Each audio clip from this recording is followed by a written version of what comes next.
Dismissing neurodivergent women is sadly common, especially with autism. Right now, there are about 4 times as many men diagnosed with autism as women, but it used to be up to 10 because the research on what signs to look for in autism was done almost exclusively on men. In fact, one of the theories on autism was called male brain theory, which was this hypothesis that, like, in utero, fetuses with autism are exposed to too much testosterone, and that's what makes them autistic. And so it's been associated autistic women with being more masculine, and there's not a lot of research to support that. But because of this idea and this bias in research and only researching men, there are 2 things that doctors have been told to look for when they diagnose autism.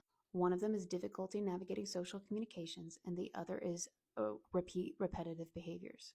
But now that we've started studying women, we've learned that women don't usually do the repetitive behaviors. And one study showed, I believe it was at Stanford, that there's a slight difference in male and female brains that they thought was linked to why women don't do the repetitive behaviors. But it is also because of how we socialize gender. Girls are raised to be very other-centered and to care about what people think about them and to serve others. And it's part of the traditional gender role of prepping girls to be mothers and traditional wives. So a lot of women with autism learn to mask because they have to.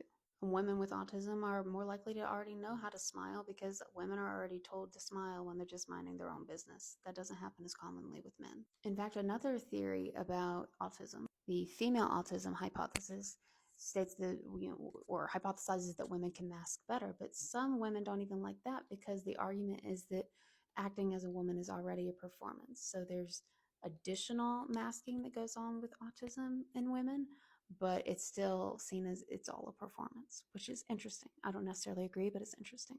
The research shows that men also show external autism traits and women show it internally. So, but I think this has some socialization too, because boys are more likely to be aggressive and or having trouble sitting still, while girls don't. They more internalize it and are more likely to have a comorbid experience like anxiety or depression because they're internalizing a lot of their discomfort. I do think we still have to take culture into this factor as well, because it is not seen as girls will be girls for girls to not sit still and such. Now, in the same vein, I do wonder, are autistic women more likely to have comorbid anxiety, depression in general?